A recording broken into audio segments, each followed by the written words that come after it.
utilized for the benefit of people getting human services, okay?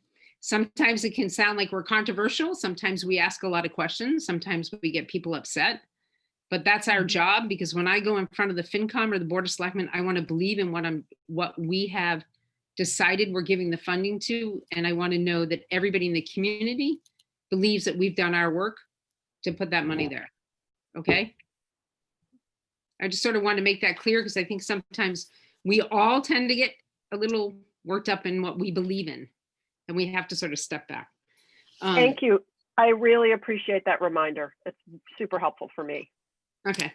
And one of the other things is I do, before we get on with Sherry, because we did say Sherry was in like 5 minutes, right? Yeah, Okay. 7 actually, but Okay. There are, on the Nantucket Cottage Hospital request, there are a couple of things that I would like to point out that I think are really important. On their pages are not marked, but they have a section that says hours of services provided.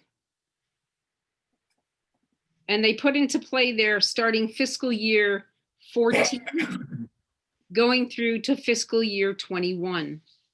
What is really important is the hospital, up until this document in front of us, has always stated they were been unable to clearly know the hours that Peter McKay put in, because Peter McKay's office only started taking hours when we requested that they sort of break it down a little bit more, because we felt they were doing more work than we were actually seeing.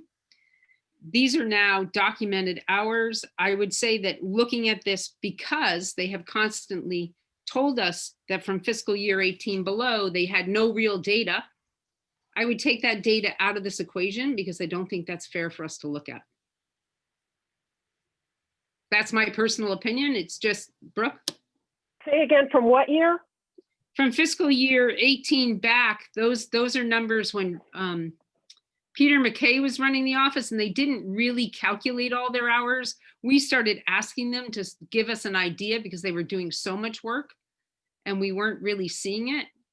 And then all of a sudden, you know, when partners took this over more and it was out of Peter's hands, it became that they were documenting every hour. So I don't think it's fair for them to tell us these are their services, because there is no real documentation of the hours that Peter did in reference to how they're documenting their hours now. Does that make sense? So I just think that looking at this on hours provided, their hours have not increased to this level. Hi, Rachel.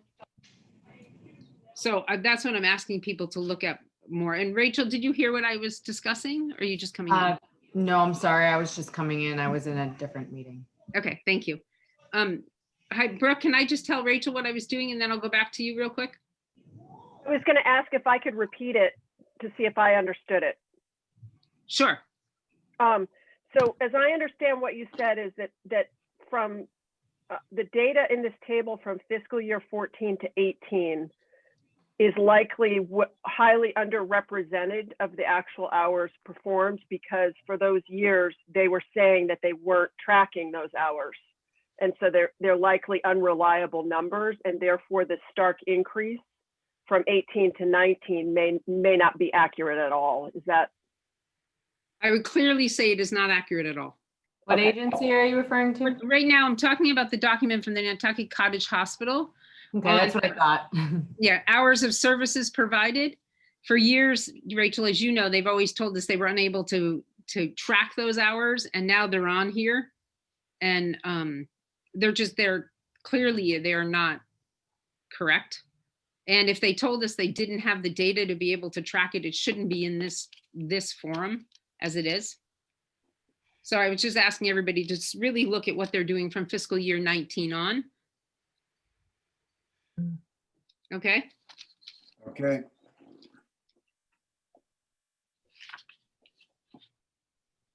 And the other two things I want to make clear to Brooke and Jill is in some of the services that they discuss having, they are mandated services. by both the state and each one of the hospitals does it. So I think it's important that we understand that some of these services, as is the let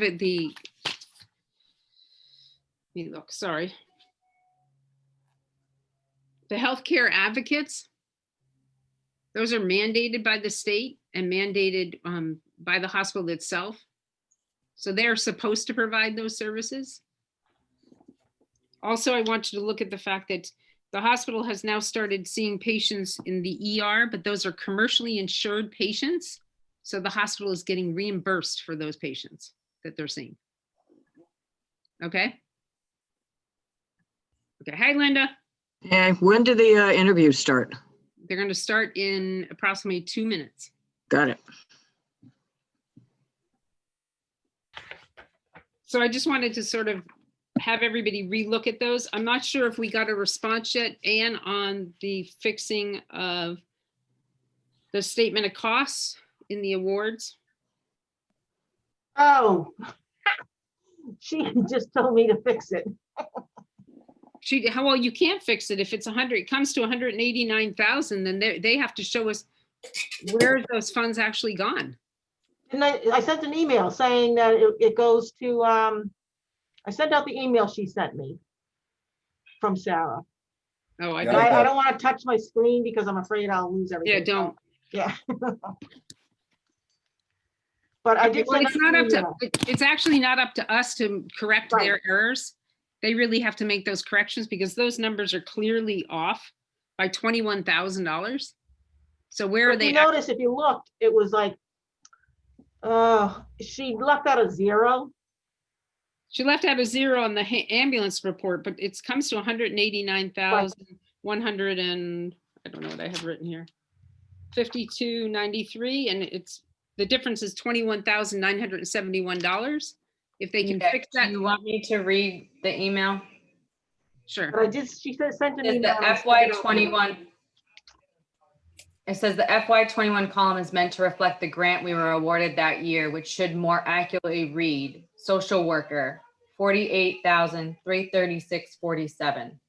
Certified application counselor, 7,352.15. Administrative assistant, 21,970.41 cents.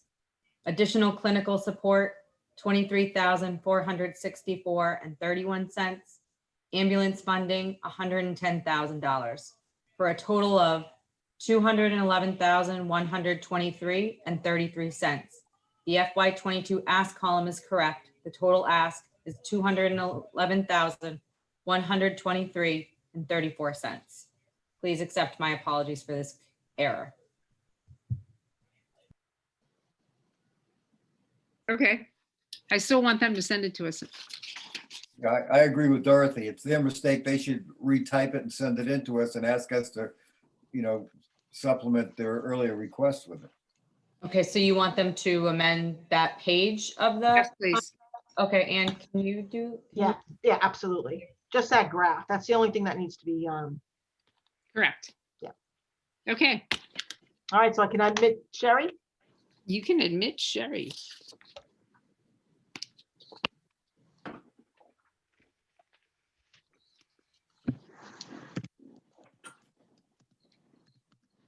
There she is. Good morning. Can you do me a favor? We're going to have everybody introduce themselves to you, Sherry, so that you know who we are. Very good. Brooke? Brooke, can you go Hi, first? Sherry. Yeah, sorry, I was having trouble unmuting. Hi, Sherry. I'm Brooke Moore, and I'm on this committee as a member of Council for Human Services. I currently chair CHS, and I also am on the Affordable Housing Trust. Nice to meet you. Nice to meet you. Jill? Oh, I lost Jill. There she is. Jill? You're not unmuted. She is, but there's no sound. Oh, Ah. I think, Jill, I think we just heard you. Can you hear me? Yep. Okay. I'm Jill Veith, and I'm here as a member of the Finance Committee. Good morning. Linda? Morning. You know me. Linda Williams, that was. Oh, well, good morning. Well, good morning. Not like I don't know you. I think we've met once or twice. I think so. Okay. John? I'm John Balash, and Sherry, I guess I've been in your office 2 or 3 times. I believe that's correct, John. Good morning. Bert? Hi, Sherry. Bert Johnson, Nantucket Planning and Economic Development Commission member. Good morning, Bert. Hi, Sherry. And Sherry, you know who I am. So good I morning. think so. I Do you believe think so. Yeah. Mhm. Good morning. I even know who Rachel is. Do you know who Rachel is? And do you I know who do. Ann is up in the corner? I think I've met her once or twice. Great to see you, Sherry. You as well. I want to say I am here sort of in place of new Taylor, Derek. He is very busy with a bunch of other things that he's been tasked. Oh, I'm sorry. Who's replaced Taylor? I didn't know we got somebody. Yeah, Jarek O'Mealy. Okay. But I know he probably was going to be on here, but he's very busy. And I am very thankful for him. So I am happy to step in and help on CRC as I can while he does all that other fun stuff. Terrific. I'm glad to hear we got someone. We're happy to have Rachel back while we have her. So. Okay, Sherry, if you want to do your presentation, and then again, what will happen is once you're done, how this goes, everybody, is Sherry will make her presentation. When she is completely done, I'll ask each and every person if they have questions, and we'll go through that way, okay? So Sherry? Okay, so our proposal request is for funds for the Meals on Wheels portion only of our nutrition program, specific to Nantucket. The current stats with COVID in place has caused us to see a great increase in the amount of people we serve, but also an increase in what we're being charged for the meals. So we did request, Linda, an increase in our money. Not enough. Well, we've asked for what we think is reasonable so that there is other funds available for other human service agencies as well. So I thought you might be interested in some stats that would just give you an idea of what we've seen. So in July of 19, we served 598 meals to 38 people. In July of 20, we served 856 meals to 47 people. Wow. And those numbers have stayed fairly consistent. August was 818, September 854, October 845, average 47 to 50 people are served. When COVID went in, we were being charged $12.57 a meal, but because John was closed, he would only be able to be open to prepare our meals. That price went up to $14 per meal. And we are just entering a new 3-year contract with a 2-year rollover. And the new proposed rate will be $15.85 per meal. We've seen a 24% increase in the amount of meals we're serving since February of 20. And that's current through November 23rd. If you were to take the current $14 cost and add the overhead, we actually would be at an actual cost of $19.10 a meal. No, not the 18 that you have in the document. Well, this document was prepared before, I believe, we got the increase. Okay, so could you tell me again? It's $19 and $19.10 is the actual with overhead, but we don't normally put the overhead in. I'm just giving you that as an example of the current cost. Yes, I see the 1875. I think that's for 2021 is what she's predicting. However, I'm not sure that that will actually be correct, given that we only got the meal cost analysis this week at $15.85 per meal, and that would be before we add any overhead to that. Okay.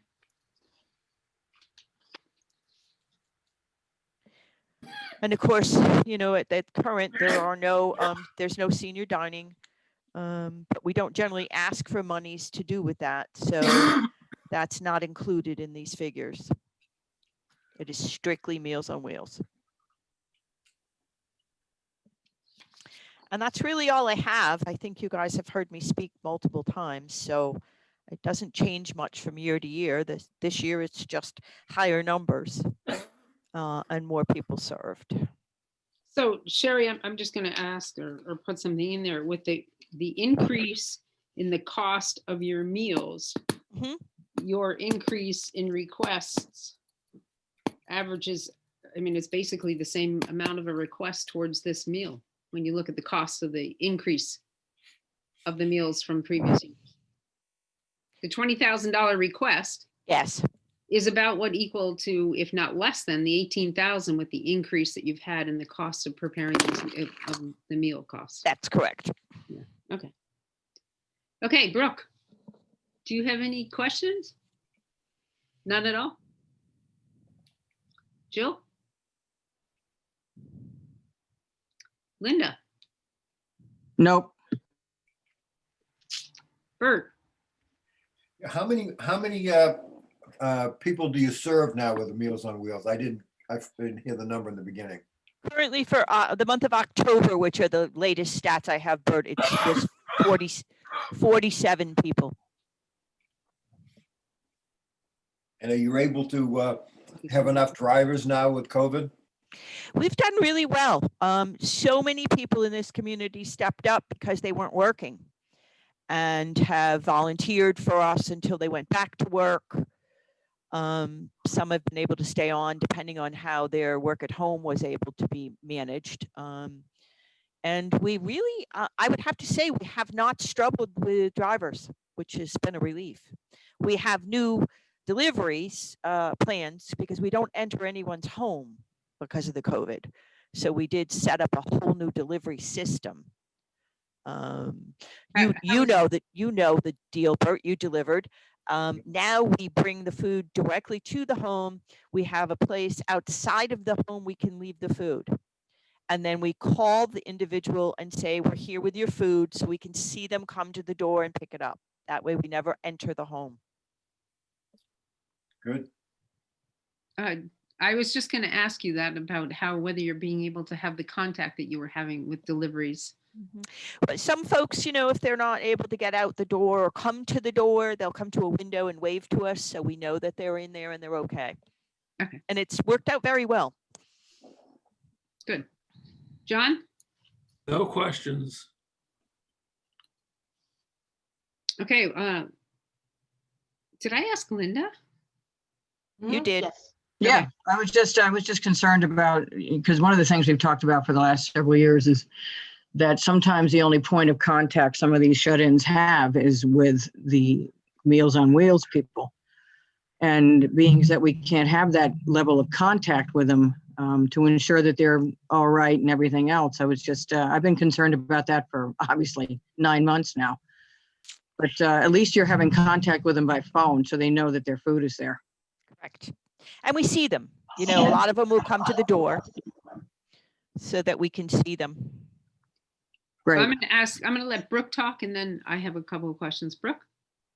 So I'm curious if you think that the increase in numbers will hold post-COVID because people have discovered you and they'll stay on, or do you think they're COVID related and it might, I'm just wondering. I would suspect the numbers would not hold, because if COVID goes away, we would return to the senior dining program at the Salt Marsh. So many of these people prefer to go to the senior site to have socialization. And I would think that, there would be a good handful that would return to the dining program over having the meals delivered at home, because you can't do both.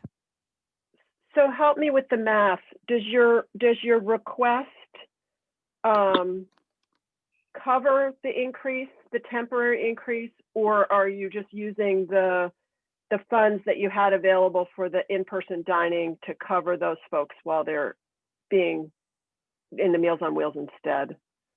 No, it's two different funding sources.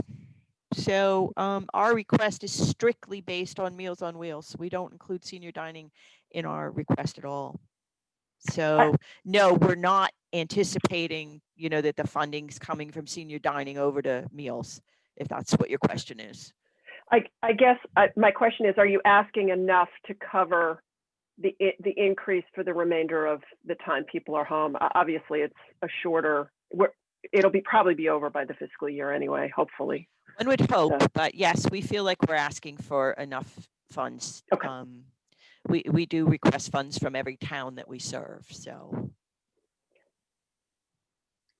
Brooke, I think it's been an ongoing discussion with contract review committee as to the bang for the buck we get on Meals for Wheels. It actually, we as a group have tended to believe they don't ask enough of us. It's one of the only programs that actually does hands-on with the elderly in the community.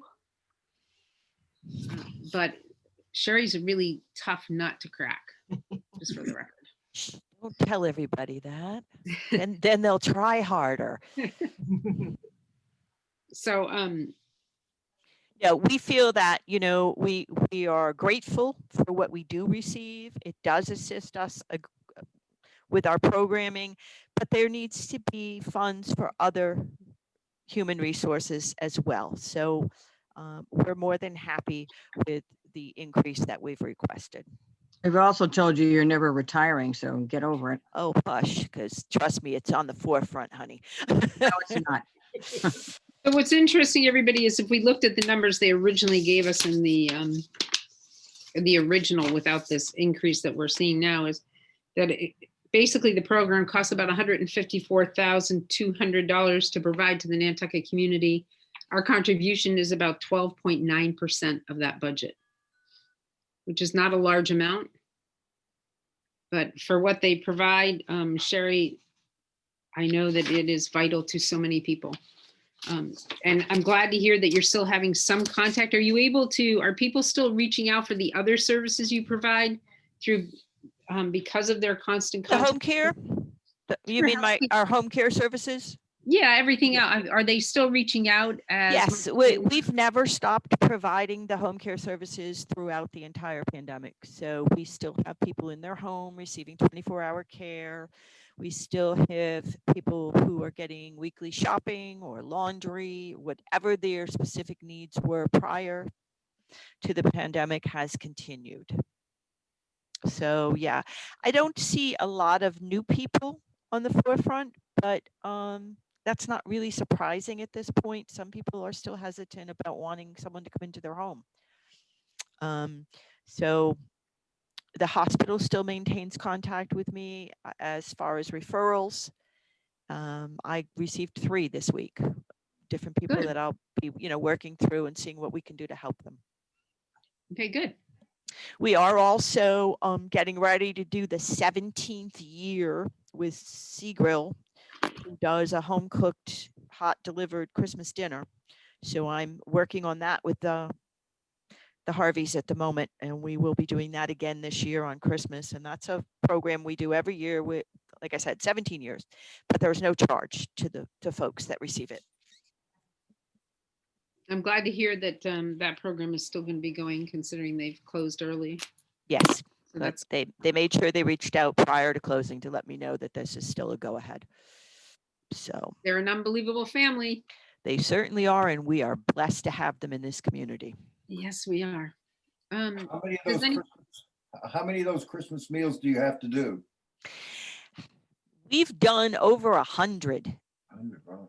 depending. There was a couple of years that we did open up to more than just elders, but it ended up not being a workable situation. But there were multiple issues. So we've gone back to just seniors. And anywhere from 50 to 100 is what we've seen. It really kind of depends on the situation. We try to focus on people who are going to be alone or don't have the funds to purchase a meal. And with the pandemic, I'm suspecting we may see a little higher number just because families can't be together. If the seniors at home and not been with their children, they might reach out where they might not have previously. So we're just starting to move forward with that. The notices will be going out Friday. Brooke? I'm curious, is that needs tested, or is it is just being alone financially, like financial need, or is it just being alone? Just curious. We offer it in either direction. The way that we word the flyer is, if you are alone, without family, or the ability to purchase and prepare. So we put prepare in there because, Brooke, they may be able to afford to go buy food, but that doesn't mean they're going to be able to stand up and cook it. Yep. So we try to keep it as open as we can to as many people as we can. The Harveys are so generous. And then what I do is I coordinate all of the people that are in need. And then I develop routes for delivery purposes, and I get volunteers that are willing to go out on Christmas Day. And we actually end up with more volunteers than we need because the people in our community are always willing to try to help. That's always a good thing to hear, Sherry. Yeah, it is. I mean, I know we don't all get to see it, but I do. So That's good. That's really good. Linda, I saw that you came up for a second. Did you have a comment or question?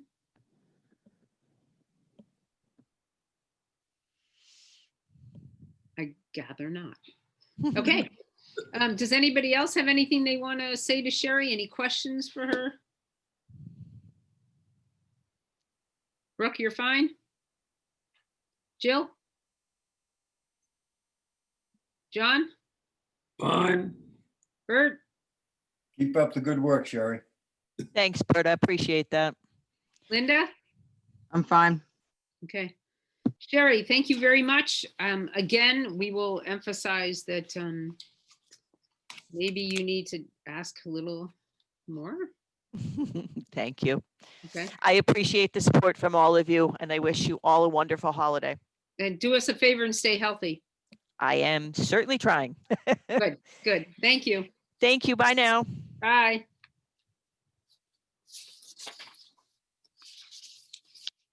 That is a wonderful program. What are we going to do when all these phenomenal human beings that are running these programs decide it's time for them to retire? Well, some of them never retire, they just die, so that they go to the bitter end. We need to start mentoring some younger folks into these jobs, maybe. Oh, we definitely do. Something maybe for the Council for Human Services to think about after COVID is doing a Human Services Career Day or something. Yeah, this is, I know that most of our human service providers have had difficulty filling shoes in any of their programs, but we have a key number that come in and present to us every year that are so passionate and so knowledgeable. And for them, it's not even a job that they're doing. And they're just unbelievable. And Sherry's one of those people. Our next person up isn't for another, what? Ann? Ann's muted. Yeah, I know. What time's the next meeting come up? Or they come up at 9:40, at 10:45? 10:50, 14 more minutes. Is there any way we can see if they want to come in early? I can give her a call. Yeah, why don't we do that? What's Small Friend's phone number? And then I would see if NAMI can come in earlier, because I don't think we'll be with Small Friends for the length of time that we have. Unless everybody, does anybody, Brooke or Jill, have any questions? I think it's a pretty self-explanatory program. Jill, you have any questions? Today over at Small Friends is Picture Day. Oh, Kids all get their picture taken today. that's cool. Bert is not a proud grandfather. Not at all. Brooke, do you have any questions? Linda, I know you don't. Oh, hi, Nicole. It's Ann at the Salt Marsh. If you and Jackie want to jump on, it's fine. We're all set. Okay. Bert, I'll go head to head with you on the proud grandparent thing. You go get yours every day from school? I'm headed to get the 3-year-old today. Not every day, but I have yesterday I got the six. 6-year-old. I have I've 6 got too. 6. And I've got, but 2 of them are in Australia, so I had to learn how to use Skype, which is a whole new world for me. 4 of them are here. I have 3 boys, 3 grandsons. Didn't you think somebody would have given me more girls? I have one of each. 5. Huh? We got I have 5 one of each. girls. One of each. Yeah. I got 5 girls and then we got a boy, the last one. Oh, good for you. So I have 5 boys and 1 daughter, and I've been given 3 grandsons. That's okay. They're fun. Oh, yeah, partial to Right? boys. The boys are like, I'm reading to them through Zoom now. Good for you. Yeah, we're in the Harry Potter series. It's fun. Oh, wow. Yeah. Well, not to the younger one, to the older one. And it's fun to see him like cuddle up and I'll be like, okay, you want any more? Yes. Can we keep going? Yes. That's funny because when I used to drive my 2 kids to school, I had the Harry Potter audio tapes, and I used to play them in the car on the way to school, and then I'd stop them. And when I picked them up in the afternoon, they could tell, and if I had listened to more than they had listened to, because I couldn't put it down, you know. So I get caught a lot of times. It's one of my favorite series, and I think it's a great one. My oldest grandson's 11, so it's fun because he's begun to watch the movies, and now he can sort of see the passion that we have, and all of his uncles have read it, and so it's fun because the other night when I was reading, one of the boys came in and sat down on the bed with me and was like listening because he had flown home for a few days, and it was fun to have him sitting there as an adult watching, like wanting to be involved along with Jackson. So it was fun. I got the idea from my sister who lives in Canada and it zooms in every day with one of her grandchildren to read to them. I think it's a great idea to keep in touch.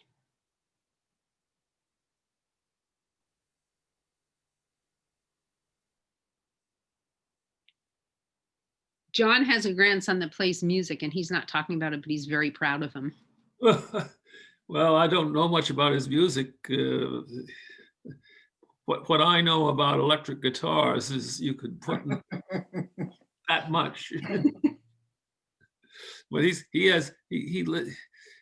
I will say this, his parents are very fortunate because the house that they bought has a full basement, and I swear he can have his little group that practicing downstairs and you barely hear it.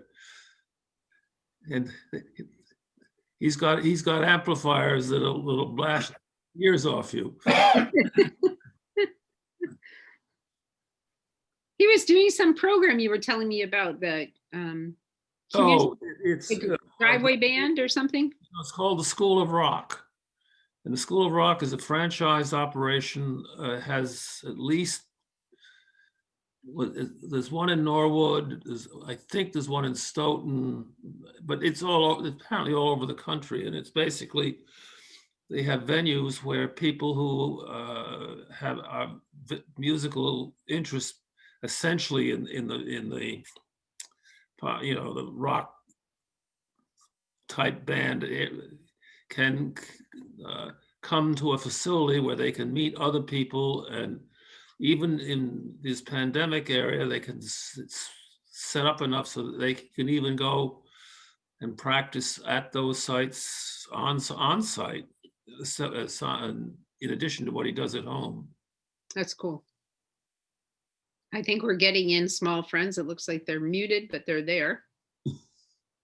There's Nicole. Hi, Nicole. Hello. How are you? I'm good. How are you? We're good. We're good. It's nice to see you. Oh, I think we lost your audio.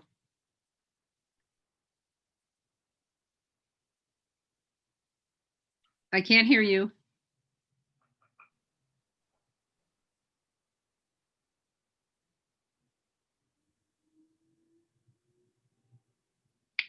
Can you talk for a minute? We cannot hear you.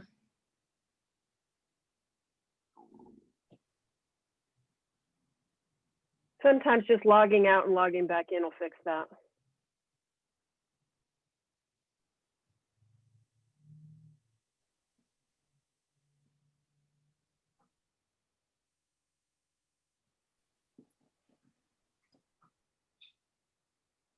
Okay, sounds good.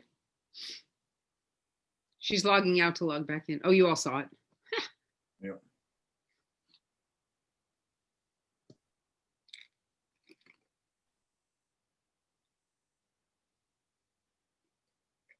I must say, Ann, the cookies are smelling pretty darn good. Too I bad, think you- too I bad think it's Zoom great doesn't for all of transmit. us. Huh? It's too bad Zoom doesn't transmit smells. Oh man, these cookies are to. It's the beginning of a 3-day process for us.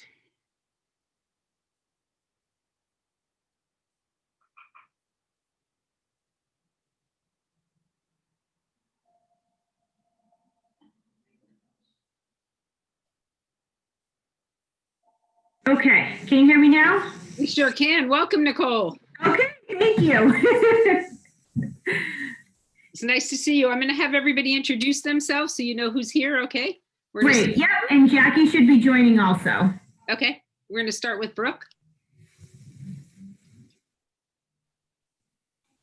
You're muted. Sorry, wrong mouse. Hi, I'm Brooke Moore, and I'm here as a member of Council for Human Services. I currently serve as the council's chair, and I also serve on the Affordable Housing Trust. Nice to meet you. Rachel is muted out. Rachel Day is here. Linda? Oh, there's Rachel. Sorry, had to go do child things. That's okay. As I listened. I'm Rachel Day, Assistant Town Manager. I'm sort of stepping in for the Human Services Director. We have a new one. His name is Jarek O'Mealy. We have tasked him with a lot of boots on the ground things related to COVID efforts. So I am trying to assist here. And why I am stepping in is because prior to our last Human Service Director, I fulfilled the role a few years back. So I'm familiar with this group and the efforts that they do as a direct rather than just overseeing. So happy to meet you by Zoom. Linda? Hey, Linda Williams, how are you? Jill V? I am Jill, and I'm here as a member of the Finance Committee for the town. John Balash? I'm a member at large, and not much. I'm fully retired. Bert Johnson?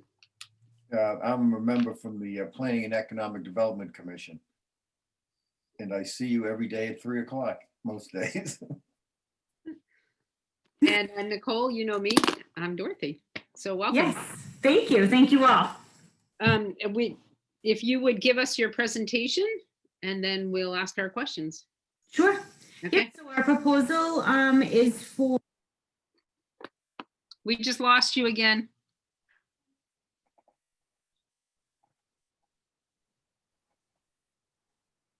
I cannot hear you. I can't either.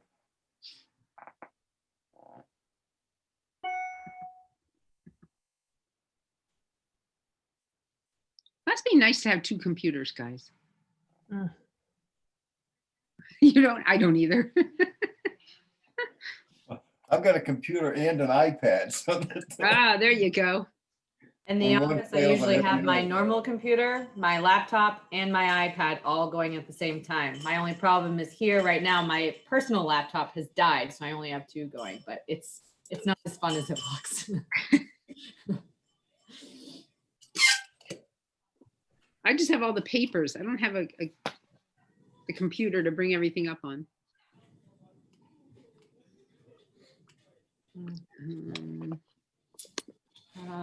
And do you know if there was a call-in number listed on the invitation that was provided? I do not know. Anne, was there? Is there a call-in number? I don't think I saw one. Call-in number. Linda, you called in, right? Or are you on a computer? She's muted. Computer. I've got 3 tablets and a desktop and my laptop, so I'm on computer. But she could call in and do it by that, because there is a phone number for it. There's Jackie. Jackie, can we? Jackie. Just trying to find, if you Yeah. know. I'm say here something. and I can hear you, but I don't know if you can hear me. Yes, we We can hear can. you. We can't hear Nicole. That's the problem. Are you in the same building as Nicole? No, I'm home. Okay. I can't go in because of restrictions, you know. Uh-huh. Well, why don't you introduce yourself while we're waiting to see if Nicole can come in? Sure. So I'm Jackie McGrady. I'm the development director for Small Friends on Nantucket. And you all know me, I think. No. Oh no, except Brooke maybe. So hi. And I'm going to have Brooke introduce herself to you guys, okay? Brooke? Hi, Jackie. Brooke Moore. I currently serve as Chair of Council for Human Services. That's why I'm here. And I'm also on the Affordable Housing Trust. You know Rachel. Rachel's joining us, but I think she's doing something right now. We have Linda. Linda's here. You know me. We've known each other since you were a little girl. And Jill? Hi, I'm Jill, and I'm here as a member of the Finance Committee. Hi, Jill. John? I'm John Balash, member at large. You and I know each other, Jackie, over the years. Yeah, for sure. And Bert? Hi, Jackie. I'm the representative from the Planning and Economic Development Commission. Hi, Bert. It's nice to see you. Yeah. Okay, Brooke, are you in? Can you hear us?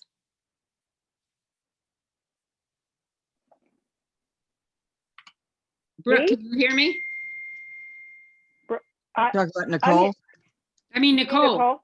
Sorry, Nicole. Yes, I'm here. Can you hear me? Yes. Okay, I'm not going to mute myself, so if you hear children, then we might hear some little voices in the background, but I'm going to try to not mute and unmute myself in case that was the problem. Sorry. That's okay. So I don't know which one of you wants to present the snack program to us and your grant.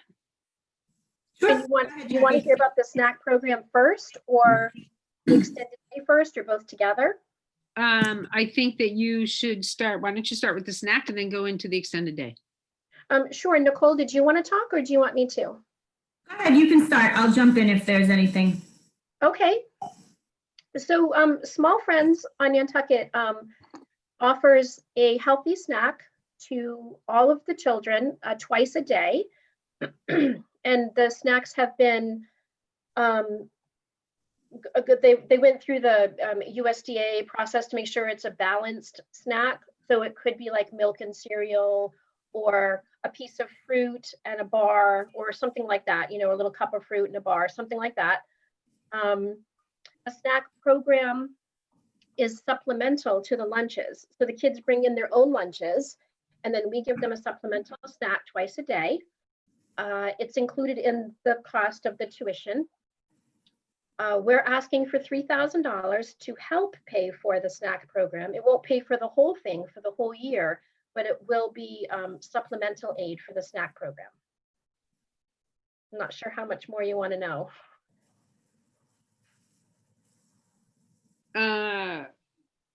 Do you have all 69 children in the program right now, or is it full capacity? We Right do now- not. We have 28 enrolled now. 28 children in the extended day or 28 in total at Small Friends? We have 28 total in Small Friends right now, and that is based on staffing and to maintain ratios set forth by EEC.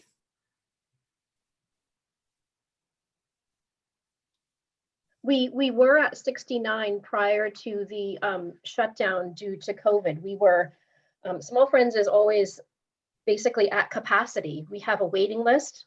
And as soon as a position becomes available, we are able to fill it. But after the shutdown, after the initial coronavirus, so in March, when we reopened in June, we reopened at a reduced capacity. Wow, it's quite reduced. That was Judy. Nicole, I just lost you, Nicole. I'm sorry. Can you try to say that again and see if it comes through? No, It's we're not hearing Nicole. not hearing you. Nicole, I don't know if I'm allowed to do this. Can I call Nicole and put her Yes. on speaker? Yes, You might get feedback, but you can try it. Okay, Nicole. Yeah, she'll just have to. you're allowed to do that. Okay, Nicole, is your phone number I can reach you at 228-6769? Okay, I'm gonna call you right now.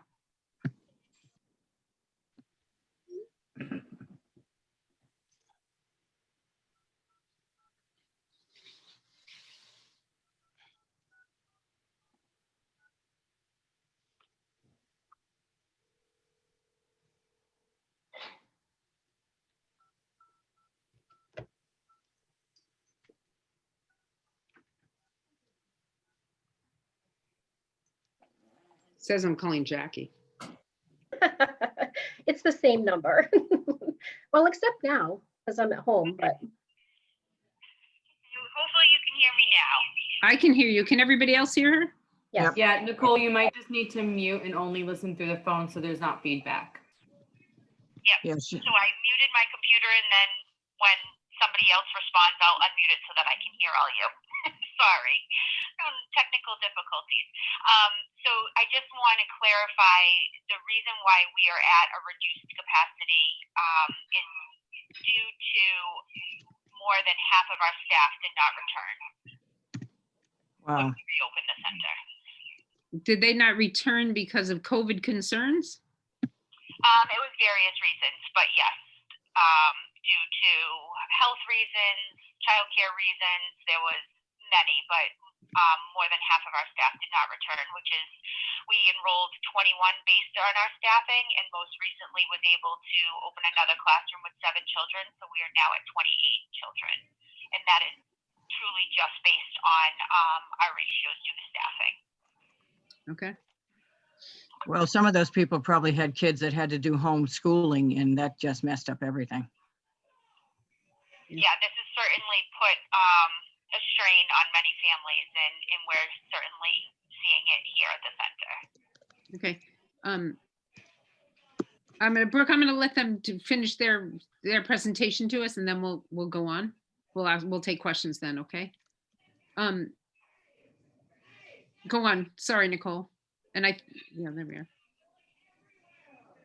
Oh, I lost Nicole. The snack portion, and then if Jackie wants to touch on the extended day.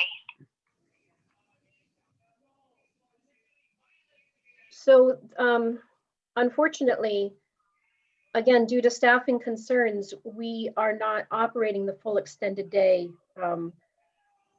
program at Small Friends. We hope to, well, like everybody, I guess. I mean, we hope everything returns to normal. Since this is for the 2022 fiscal year, I'm sure we're all looking forward to things getting back to the way they were, where we can have the center open for the whole day, and have all the staff, have people come back and be able to do that. But in order for us to stay open, obviously we need to have the staff for that, and that's how the grant was written. Okay. I think that we all understand that. For the newer members, I think it's important to explain what the extended day program is and why you offer it. Sure. Most daycares on Nantucket close around 2:30. Some of them stay open a little bit longer, and Small Friends opens at 7:15 in the morning and 7:45 in the morning and goes till 5:15 at night. This gives a long enough day for parents to drop their children off before they go to work, and then work until 5 and pick their children up at the end of the day without having to, like hire a babysitter and come pick up their children and put them somewhere else while they go back to work and all of that shuffling. We just stay open for the whole time. And that's one of the reasons also why we supply 2 snacks. they can have a snack in the morning, have their lunch, have a snack in the afternoon. And the center is equipped to allow for movement of the children, even if the weather is bad. We have a beautiful indoor play space where they can run. The great room is big, but to a little kid, it's huge. So they have plenty of space. We have beautiful outdoor space as well. It's really important, I think, to the working people of the island to have that longer day, so they don't have to worry about what to do with their children because it's 2:30.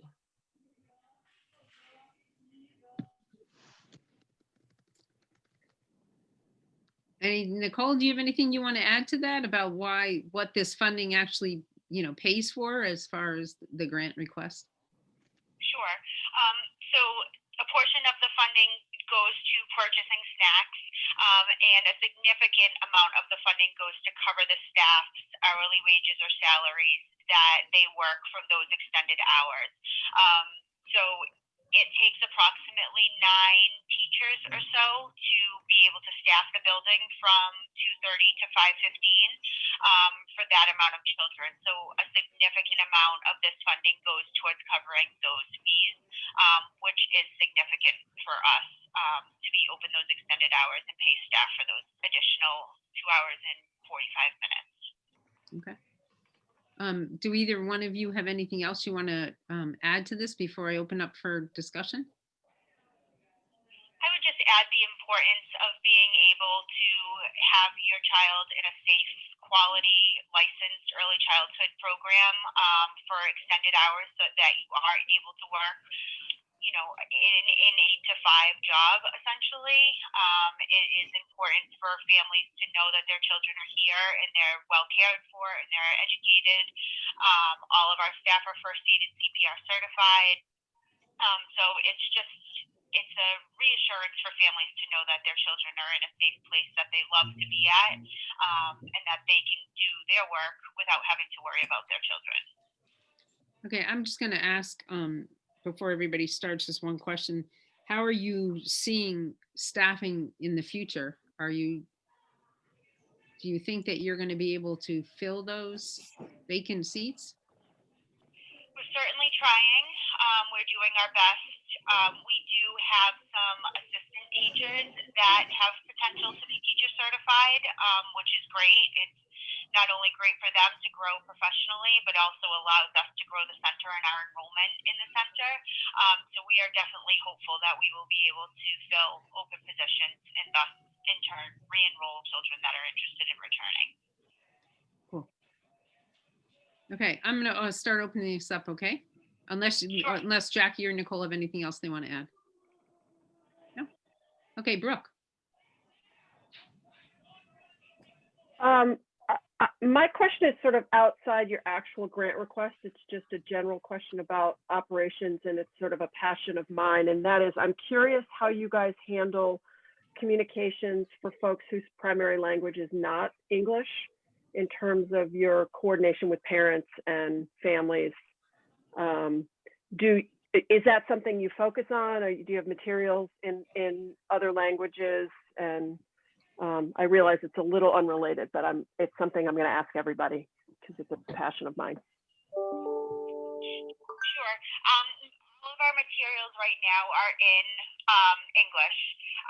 We offer families that should they need something in another language, that we would be happy to give them the documents in their primary language. We're happy to do translating or partner with translating services to be able to do that. Okay, thanks. Any other questions, Brooke? No. Okay. Can I Jill. tell a little story? Oh, excuse me? Can I tell a story? Sure, go right ahead. We had 2 children in the school whose first language was not English. They both spoke Bulgarian. And the boy, who had been with us a little bit longer, also spoke English. And they're in the preschool, I think 3 or 4 years old. And when the little girl came, 2 small friends, she really didn't have any English at all.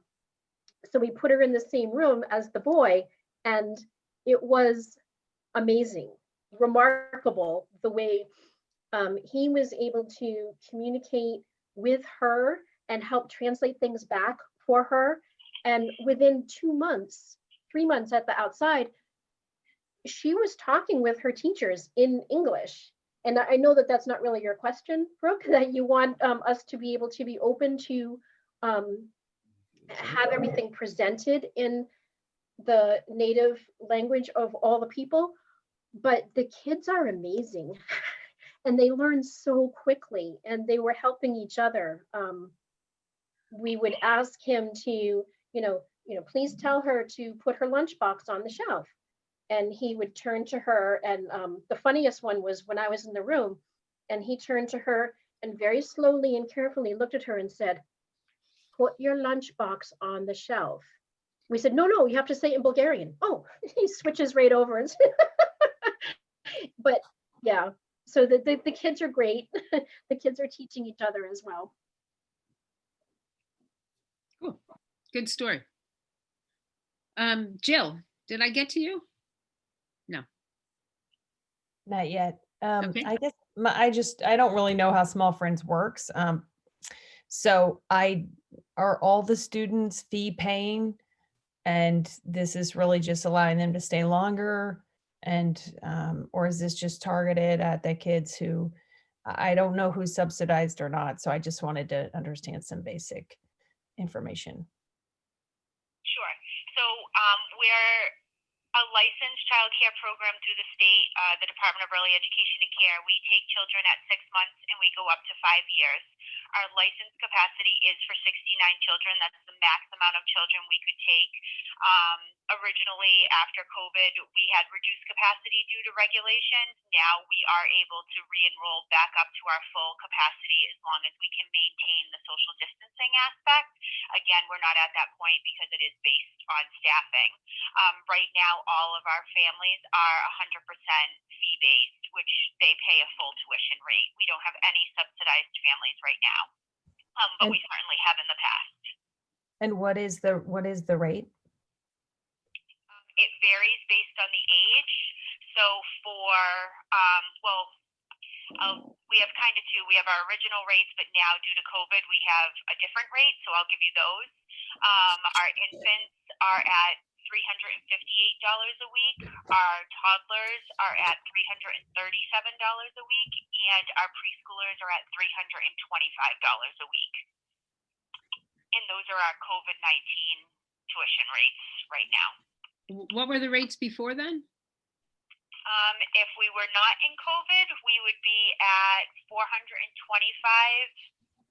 a week for our infants, $400 a week for our toddlers, $350 a week for our full day preschool, and $325 a week for our 3/4 day preschool. And those would have gone into effect August 31st. However, we were still in COVID in August, and so we have those new rates right now. Okay. So I guess my question is more for the kids who are just staying longer anyway, because their parents are paying more, I assume, or their caregivers. Yes. So if they're only paying till 2:30. But that's right now, the center is only open for the shorter hours. Now, when we're open for the full day, all of the students who are enrolled stay for the full day. I mean, unless of course the parents want to pick them up early, they can. So they come at 7:45 and they leave at 5:15. We do have a 3/4 day preschool option. So that's just for the preschool ages, and the parents, the families can opt to be in that program, and that one is less expensive than the full day. But everybody else, all of the other students, all the other families are there for the full day. Right. Rates are based on weekly rates for the full hours. We don't offer hourly. So like if you picked up at 1 instead of 5:15, it's not a different rate. That helps clarify. Does that That answer the help you, Jill? question?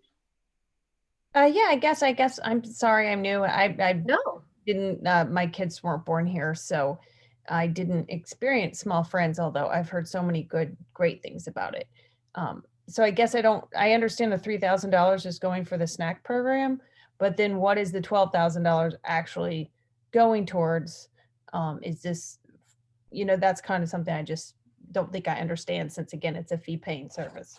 So that primarily covers the teachers to stay the extended hours. So from 2:30 to 5:15 takes approximately 9 teachers to stay to staff the classrooms for those extended hours.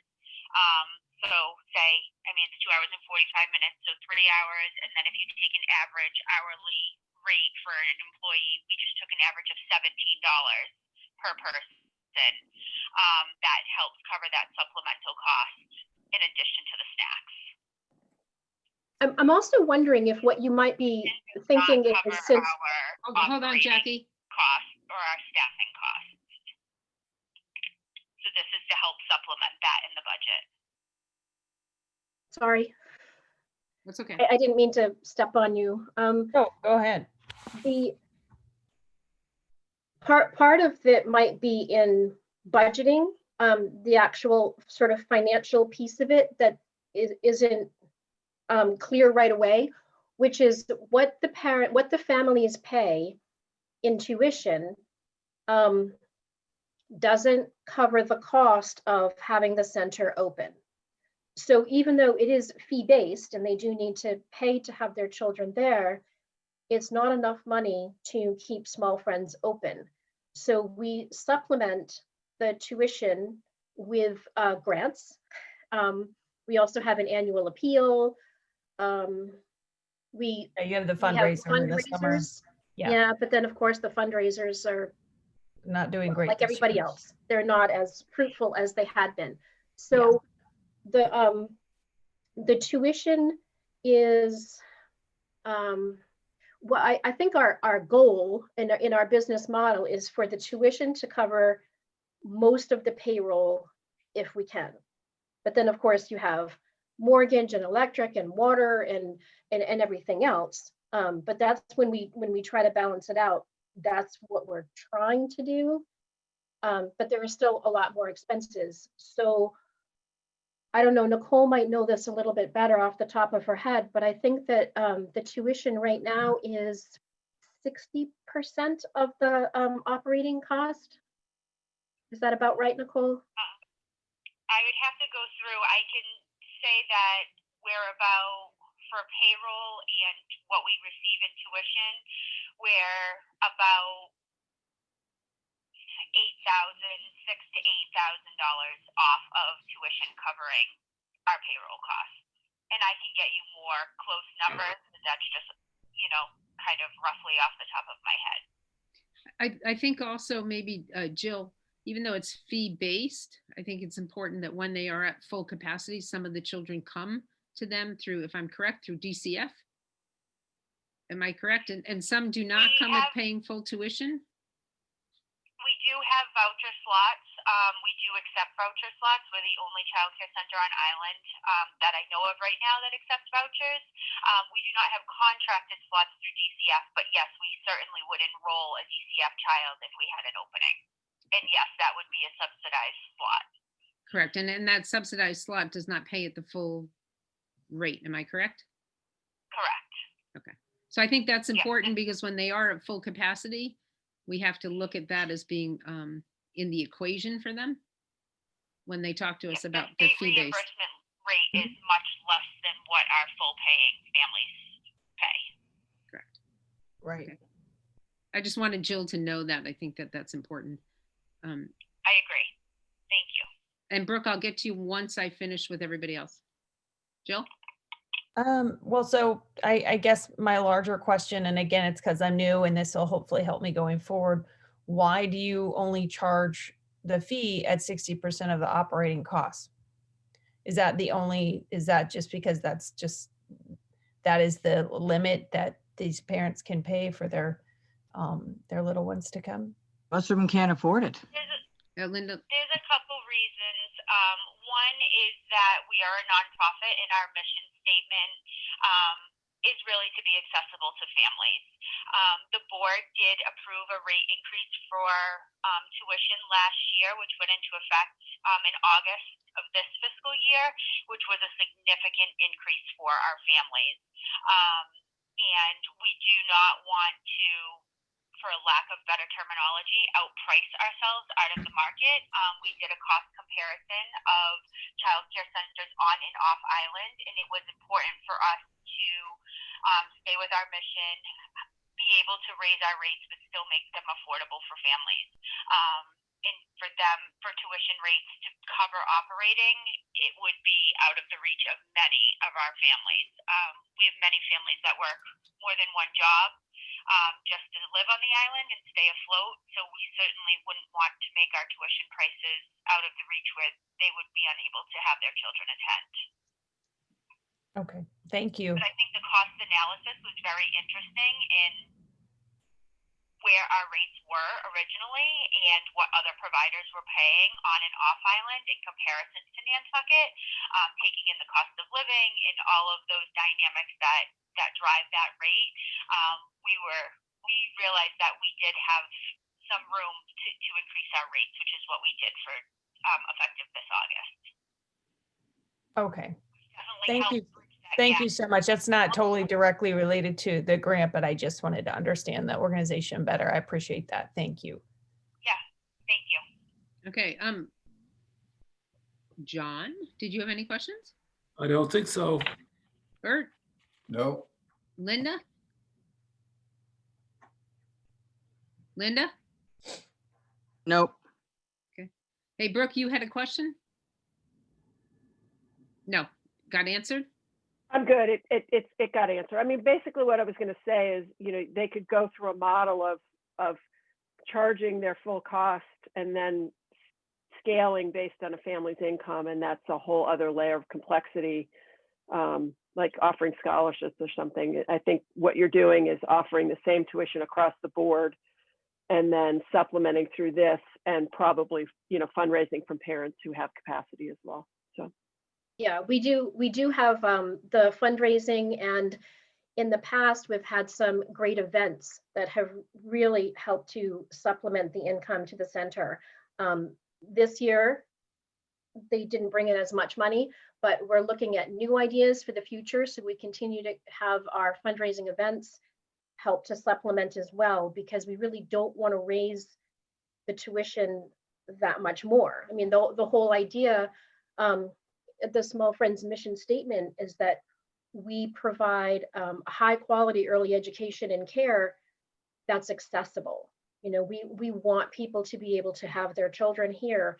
And if we were to charge a lot more and then say, oh, but you can get a scholarship, you're automatically going to be, you know, getting some people won't do it. They don't want to ask for financial aid. So we try to keep it so that everyone can come in. Okay, I'm going to ask a question that came up originally by one of the board members to better understand. You again said that your fundraiser did not bring in what you expected. I think we heard the same thing last year on the fundraising issue. The cost of your fundraising out of the overall profit, so the fundraising you made $153,563, but you spent $77,475, which is a huge amount. So you basically, you know, you spent over half of what you made on your fundraising efforts. I know that the discussion came up last year about the fundraising and why it was difficult for you and the high cost of it with the not so high profit. We all understand with COVID that that's run into a problem for everybody. But what are your ideas? Because this is losing half of what you would potentially make to the cost of running the fundraisers. Doesn't seem like the equation is working quite right. Yeah, So did that you want event is a little tricky. That's the event that we have out at the farm, which is an event over several days. And tents are a large portion of the expense.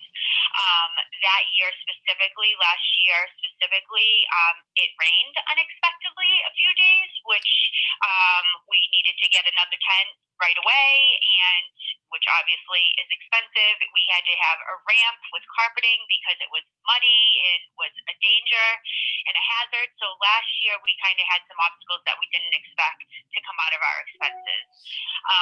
This year, we have tried to reinvent that event and do it virtually. We were able to do an online piece for shopping, which is typically what people do in person while they're at the event. And then we did an online auction, which actually brought in pretty close to what the live auction would have brought in. It was about, I would say, maybe less than $2,000 off for us to be able to pull it together and do it all virtually. We are meeting with our development committee and really trying to brainstorm. Small Friends is known for their in-person events, their fun events, our hoedown at the chicken box. And it's just not, we need to think differently and we need to think out of the box that these events may not be happening in the future, and most likely certainly not in the near future. So we are definitely brainstorming on how we can do things differently and how we can bring things virtually.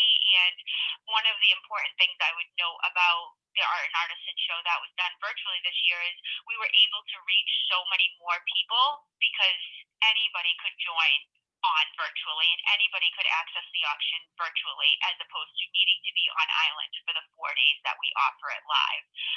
So there are some benefits to doing events virtually. It's just a different way of thinking and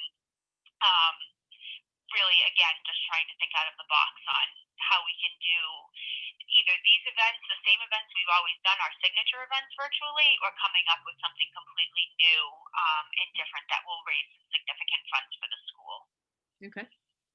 Yeah, I think that this year we kind of Hold on, Jackie. Sorry. Offered a second annual appeal.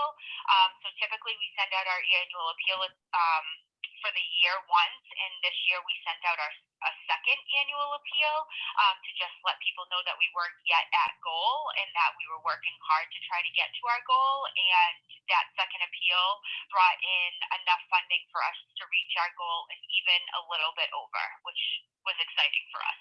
Yeah, that's good. Glad to hear it. Very glad to hear it. Jackie, you were going to say something?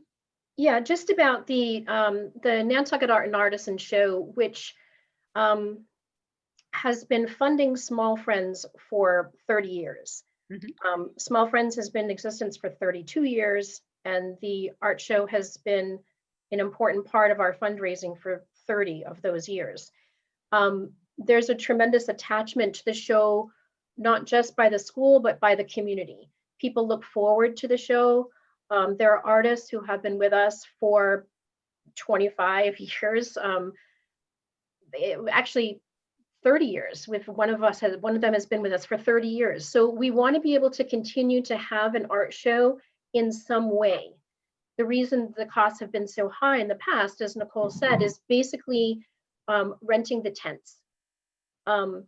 It looks extraordinary when you look at the budget and say, how could you spend, $70,000 on fundraising? Well, $50,000 of that is renting tents and putting the floors in the tents and getting electricity to the tents. So if we are looking forward into the future, we are developing a great relationship with the NCTV 18, and we worked together this year to put together our virtual fundraiser, and that was very helpful. We had this sort of party at home kind of preview party, and people could log in. Now that we know what we're doing a little bit more, I mean, it was kind of a last minute pivot, we will be setting up a more, a more profitable online platform. We tried this year through our art show to let all of our artists exhibit their art virtually through our website, and then people could click on the images and go directly to their website to buy. And while that was very easy and very good for the artists, it ended up not being as financially helpful for us. We can't charge the same amount for a booth because they don't actually have a booth. They had an online presence. So we're reworking that right now so that we can get a percentage of the sales that are made through the show, or perhaps have it be more like a marketplace where people would actually buy the item from us. And then the artist would get most of the money. So again, it's kind of it was a last minute pivot for us, because the last minute meaning, we start planning for the art show now for it to happen in July. So when March came around, we were still hoping that things would be different. And then once it got to be April, we realized, okay, things really aren't going to be different, and we had to change everything. But now we can plan in advance. So I think the art show is going to do well. It's just going to be different.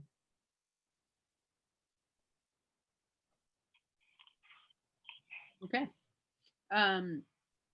Brooke.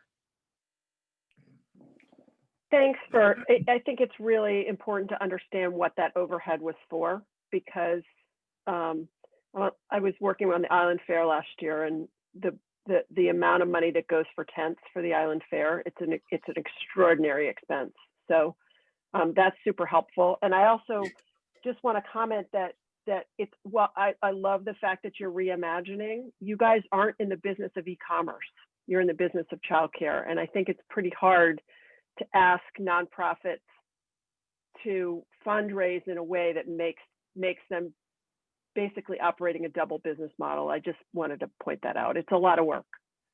It's a lot of work. So thanks. Fun though. Okay, does anybody else have any questions for Small Friends that have been left on? Bert, did I not get to you? I'm sorry, I do that all the time. Bert? Jackie, my experience with the Holidays for Heroes and then with Service Dogs for Heroes, we had that same problem. But what we did is we went to the Westmore Club and talked to them and said, what dates do you have weddings and tents set up here? And they know that well in advance. And then we went and talked to the tent company and said, can you leave that tent up for an extra day or two? And we'll do it right after that date that you have a wedding. And that's the way we were able to save a lot of money on the tent issue.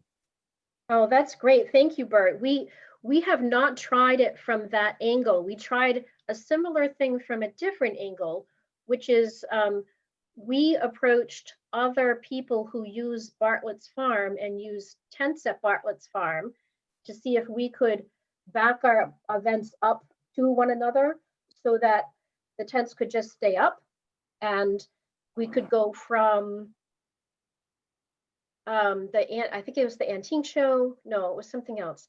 To us, to the Nisha event where they do that out at the farm. Oh, I know, it was the yoga festival. So it was going to be like yoga, us, and then Nisha. And we were not able to coordinate in such a way that would make that work, because the yoga festival wanted their tents to be separated and open, and we need our tents to be closed because of the art. It can't get ruined, and we needed it to be connected so people could go from one booth to the next without having to go outside. So we tried, but it just didn't work.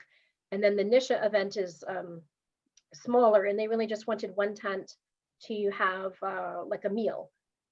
So I like the idea of going to someone who's already going to have the tents up and then trying to piggyback on that. So that's something to think about. Well, Sperry Tent puts a tent up for someone's wedding. And then we find out what that date is. Then we talk to Sperry. Can you leave the tent up for an extra day? In the Westmore Club, can it stay up for another day or two? And worked it out that way, because they don't have the expense of taking it down and putting it up again. No, there's a tent rule. There's a tent law, a bylaw, and you can only have the tent up so many times for so many days. If you leave it up an extra day, it's going to be a problem with a tent permit. I think all of it is great information, and I think anything is always worth doing the investigation into. as we all know, any way we can help each other out and save funds, it's crucial. I think at this point, if I'm correct, Anne, and I don't mean to be rude, if nobody else has any other questions, we might be needing to get started on our next presenter. Am I correct, Anne? Yes, because I see Sue and Holly are in the waiting room. Okay. So Nicole and Jackie, if nobody else has any further questions, and what I didn't mention to the last group, I'm sorry, is we're going to have to figure out how we're going to do our interviews. And I'll have Anne send you out an email, and we'll discuss what you feel comfortable on the on-site interviews, how you want to do those. And we're up to doing whatever works for each organization that's going to present, okay? So to both of you, thank you both very, very much. And take care. Thanks, Nicole. Thank you. Sorry about my technical difficulties. Thank you all for your patience. Oh, you're very welcome. Take care. Okay, bye-bye. Bye-bye. Thanks, everybody, for making that work.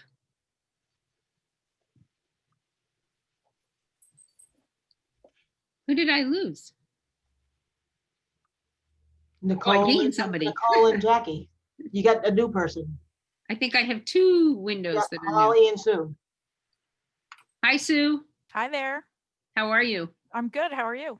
I'm good. Nice to see you. Nice to see all of you. I'm going to have you just introduce who you are because we have two new board members. And Sure. I am Sue Mintonen. I am the program director for the Alliance for Substance Abuse Prevention.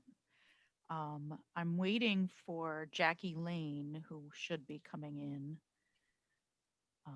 And here's Holly. Hello. Co-president of ASAP. okay.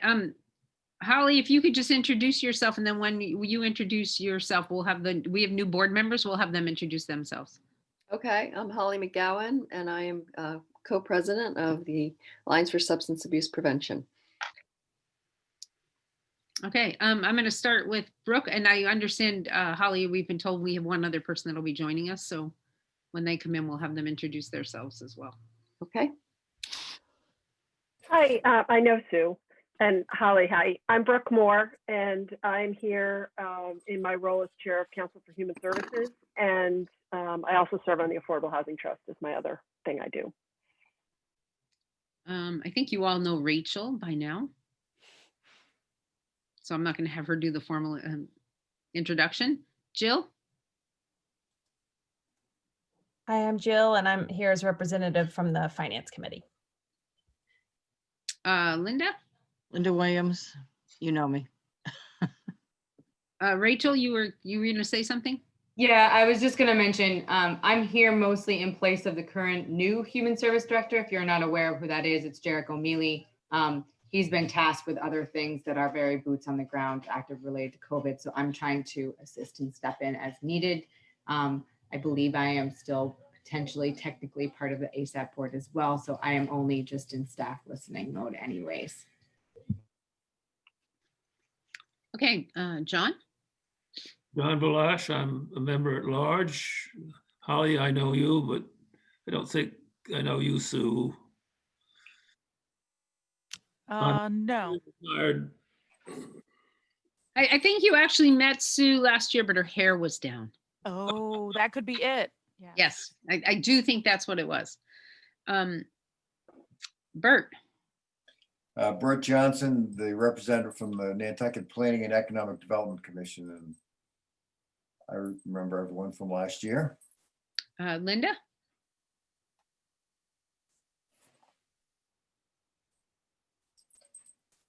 Well, guys, that's Linda Williams. It shows. We already did this, didn't we? No, not with them. No. Oh, hey. So we're just officially doing it with them. And then you see Anne up in the corner. Hey, Anne. Hello. So as you all know, ladies, we would like you to give us your presentation. I think it would be very good. I tried to give and Rachel, our oversight as to what NAMI is with ASAP, the relationship with ASAP. If you could do that briefly in your own words versus my words. Rachel was much more eloquent at it. And then make your presentation for us. That would be great. Holly, do you want to talk about the NAMI Oh, you're on mute. Okay, yes. So a couple of years ago, when we were looking to become more sustainable, and since we had not yet developed a major fundraiser that could pay a staff person, which is currently Sue, and having run through our 10-year grant from the federal government, which paid a staff person, we're looking for a larger umbrella organization to go under the auspices of, so that we could have an organization that was able to afford to pay a part-time position for ASAP, because we recognize that the only way to really stay sustainable is to have some staff member or members be paid. So after looking into different and interviewing different island organizations, we decided that, and NAMI, and decided that we were a fit for each other. And the National Alliance on Mental Illness recognizes, Jackie Lane fully recognizes how integrated behavioral health and addiction or substance misuse disorders can be. In fact, 60% of mental health issues are related to substance misuse. So she felt it was a really good fit and is excited about engaging, adding the addition more, incorporating that more into what they do in terms of programming, in terms of dual diagnosis education and addiction prevention outreach. So she's excited about it. We're excited about it because it will not only allow us to continue all the services that we've been doing on Nantucket, but also perhaps in the long run, reach outside of Nantucket and be able to introduce more substance use prevention strategies for a broader Cape and Islands community, into the Cape perhaps as well. So it's happening, and we're really thinking that's going to be great for everybody, including Nantucket Island. Right. Fabulous. So, yeah, this year's been challenging so far to do our normal work in the community. We haven't really been able to work in the schools yet for obvious COVID reasons. I think the schools are struggling to adapt their regular curriculum into this virtual and hybrid and now back to complete virtual world. So we have not really been able to make any inroads in getting our programs directly into the schools. So instead of that, we've been trying to do a lot more outreach in terms of ads. We've expanded and continue to plan to expand with NAMI radio ads. We've got our PSAs on the radio and on Channel 18. They were playing at the Dreamland for a while, but obviously our contract probably has run out, but it's been a hard way to reach an audience since the theater has been limited in its ability to host people. So we've continued on with our community awareness program. We've held it twice virtually in May and in October as part of Red Ribbon Week, which we thought was really successful. Janina was flexible enough to commit instead of a weekend with us. She does 3 Fridays in a row. And for next year, we're looking at possibly kind of changing up the program and adding a lot more dual diagnosis and mental health aspects to it, both because it's important and it reflects our merge with NAMI. And I think as Holly said, 60% of mental health cases include some kind of substance misuse. So we think that's a really valid way to expand the program and appropriate for our community. We've also been doing a lot of work. We're part of a group that we call ourselves ACTEEN, and it includes people from Health Imperatives, the Athenaeum, the Boys and Girls Club, and the community school, and a safe place. I'm trying to think if there's anyone else there. And we are working directly with teens. We were scheduled to start a mentoring program last week, but then when the schools went virtual, we've had to postpone that. But we did a few sessions of mentoring with high school students, mentoring intermediate school students that we did virtually in the spring. And this was just based on what the teens said they wanted to do. Our mission is to help create programming that teens directly say they want. And that was the first thing that came out of them, was that they wanted to do some mentoring. And mentoring youth seems to have disappeared from the island, at least temporarily. I don't know the future of it, but the teens really were interested. We also did some programming where we did a resume workshop and college essay workshop. These were things they asked for, so we brought in our own expertise as well as other professionals on island. So we're planning on this winter doing a program on cooking classes for them, some practical tips, and the people from WIC through Health Imperatives are interested in joining it too, in terms of teaching some budget-friendly recipes and culturally appropriate recipes to teens that they could cook a dinner for their family, just to help out and learn some practical skills. So we've got that in the works, and we're also working with that same group on doing some fitness work. Azaya Health Club has offered some free time for Boys and Girls Club kids to go and use their facility. So that's all under the Acteen group. And we've been the lead on that, and we've gotten some grant money for that. So we're excited to keep plugging away and trying to find ways to have programs for teens, even if they're virtual. Our goal was to have as many in person as we can in a safe environment, which the Boys and Girls Club has been really generous with. But when they're closed, we're all limited for safety, of course. And then hopefully this winter, we're launching another program with NCTV, doing a journalism class for teens. It's sort of like a upgrade from their Whaler media class that they offer to high school students. This would be sort of an investigative kind of journalism program where they create a story on a social issue.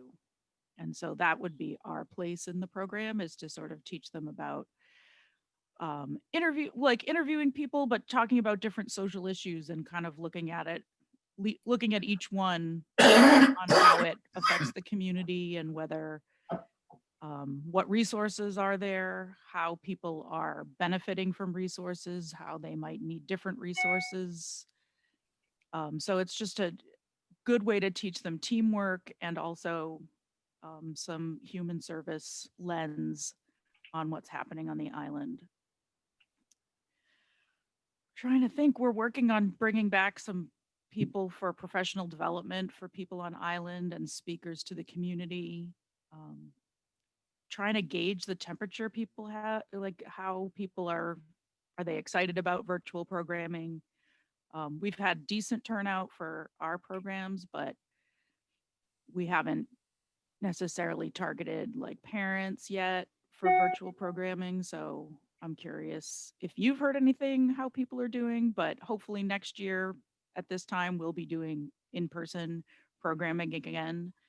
I know that Fairwinds and last year we hosted a woman who came, Holly, do you, her name is escaping me right now.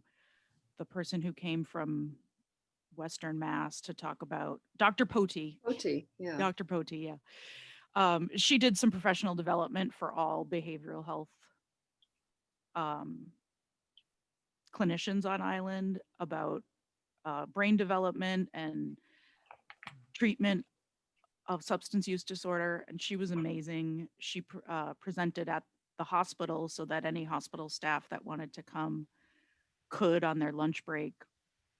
And we think it's really important to add more professional development for any school personnel and medical and behavioral health personnel on substance use disorder, as well as any dual diagnosis disorders that people have, because I feel like a lot of the behavioral health folks that we talk to don't feel like they got enough training, and so they're very open to getting more, and we are happy to seek that out for the community. Holly, am I missing any? Well, I just want to say that this year we weren't expecting to do this, but we connected with the recovery community. They were in need of a place to meet, hold meetings as best they could, especially the AA group felt their in-person meetings were really key to maintaining sobriety. So we were able to connect with the Interfaith Council, and a church did open its doors to a room that was large enough to accommodate, a limited number of members at a time with proper distancing, and they're actually going to expand and add a meeting. At this point, they're meeting 5 days a week at noon and 5 days a week at 5:30 p.m. and they want to add a Monday night meeting as well. So we're hoping to continue a dialogue with them and eventually seek how we can get a sober house on this island eventually, which is hugely ambitious, but we got to think big. Right, but the continuum of care is so important. I mentioned, just to stay on that, Dorothy through the chair, just to stay on the sober house issue. I've mentioned this to previous people with you guys about coming to the CPC for help in funding a sober house, because it would be obviously affordable. And that would be something to have a conversation with Ken and I before next fall to see if we could give you any seed money, and maybe the Housing Trust, Brooke, could go in on it as well. And between the two entities, we could fund a sober house, because obviously it's an affordable situation. So I would suggest you guys start sort of putting it together as to what you want, because it could be, Brooke, that the trust could buy it and the CPC could help fund it. There's any number of ways of coming at this, but you're not out of the woods yet, but you're not also in the weeds, because there are entities here that could probably help support this. Thank you. That's a great idea. Yeah, I think Linda's idea is great. Brooke, I will let you talk about that idea when we are done doing this process. And then you and Linda can engage in a conversation with Holly and Sue with it towards the end of this, okay? I think I just lost Brooke. Oh, there you are. Okay. So Holly and Sue, if you have no other things to discuss with us, I'm going to allow us to open up with our questions to you. Sure. Okay. And Brooke, I'm going to start with you. I would love to hear a little bit more. I have two questions. I would like to hear a little bit more about the anti-stigma radio campaign. It's the biggest part of the budget, so just a little color on that would be helpful. And then the question I'm asking almost every applicant is, as an organization, have you given thought to how to make your services accessible to folks whose primary language is not English? So the PSAs are the anti-stigma campaign. We filmed last summer, 18 months ago, and we interviewed a bunch of volunteers to talk about their experience with substance use disorder or a loved one with substance use disorder, and came up with a core group of people who were willing to go on camera and talk about their experience and their hope. And so it's first person accounts of what it's like to be on Nantucket and need help, and the fear of getting help, and talking about how it's just there were three people who were in recovery, and they just talked about how much better life is for them and how glad they are they got help, and that it's really important to do so. There's no shame in asking for help. Addiction is a disease that anyone could get, no different than cancer or heart disease.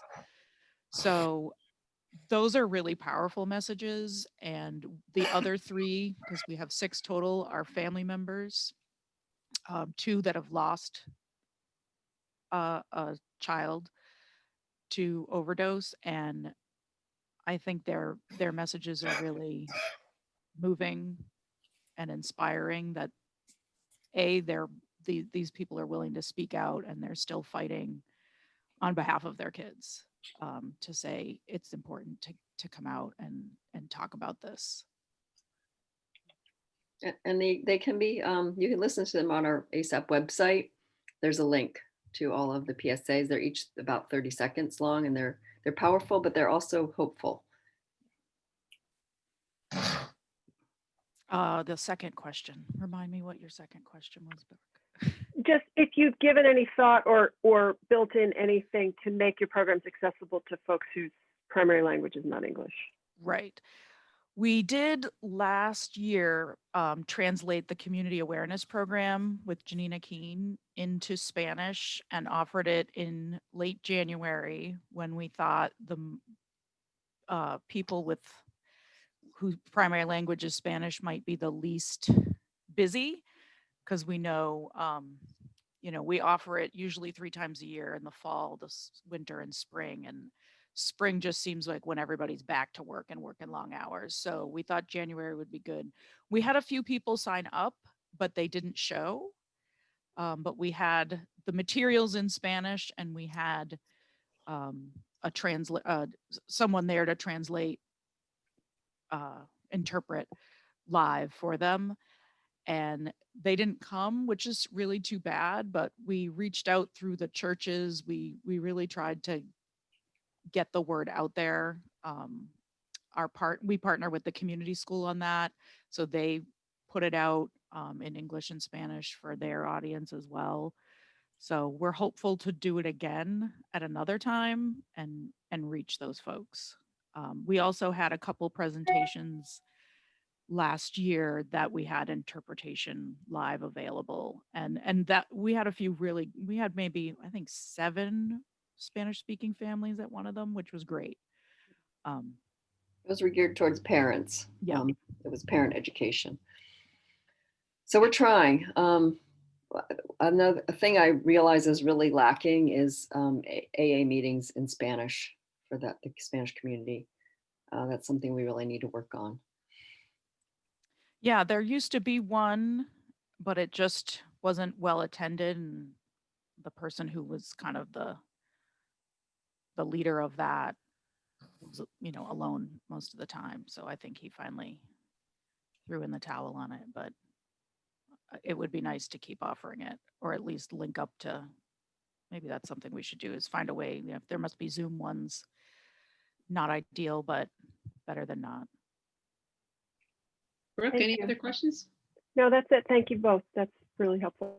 Okay, Jill.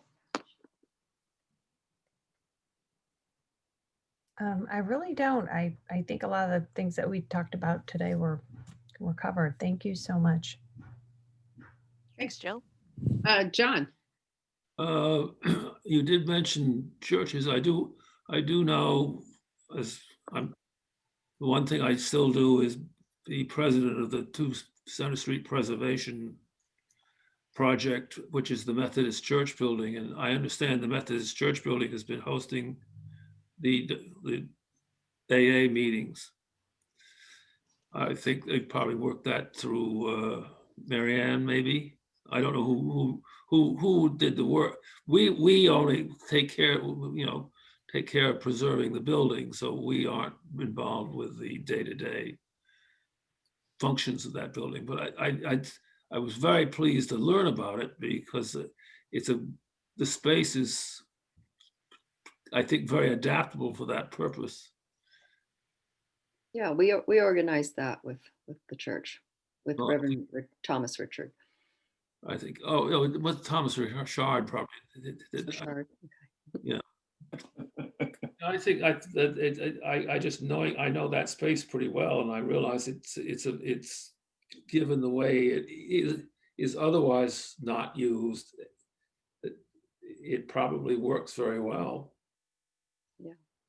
Yeah, the group is really pleased that to have that space. Okay, Bert, do you have any questions? No questions. Linda?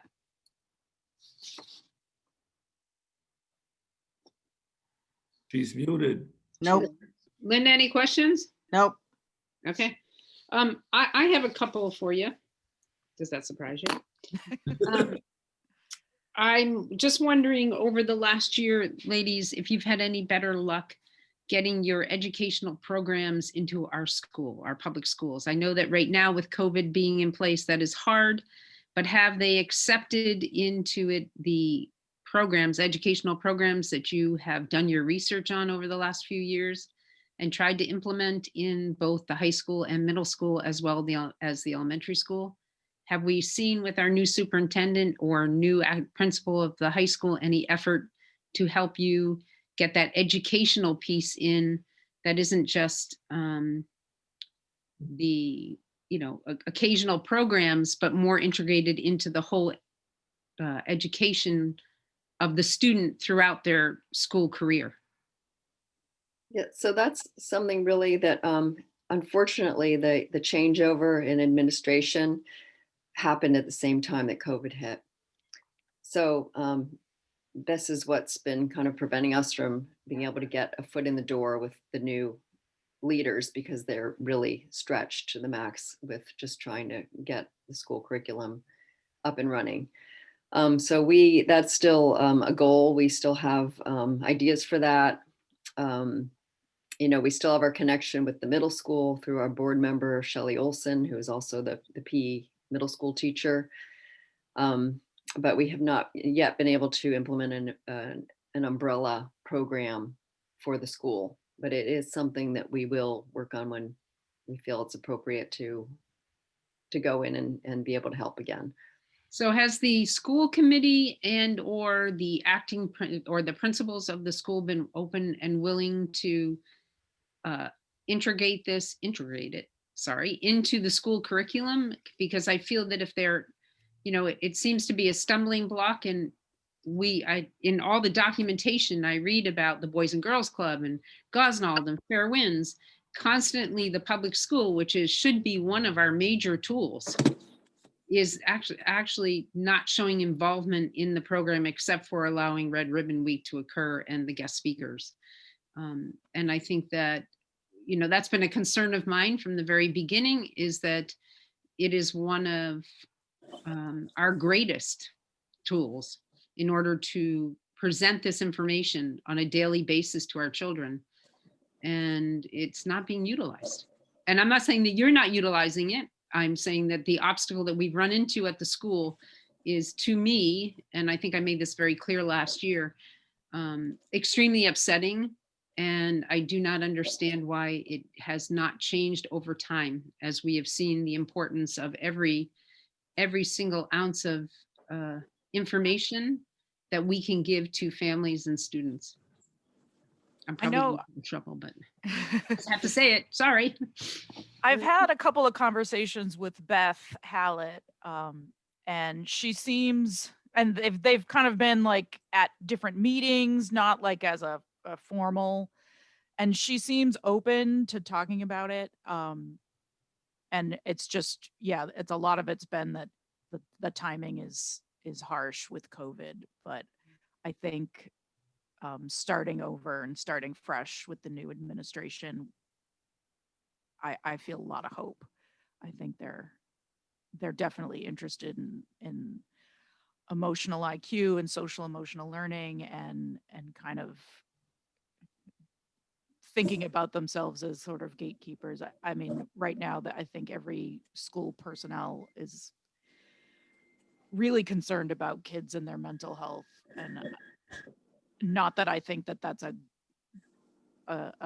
outcome that we want from a pandemic, in terms of we're trying to just so hard to keep people physically healthy, but I'm glad that teachers really are keyed into how their students are feeling.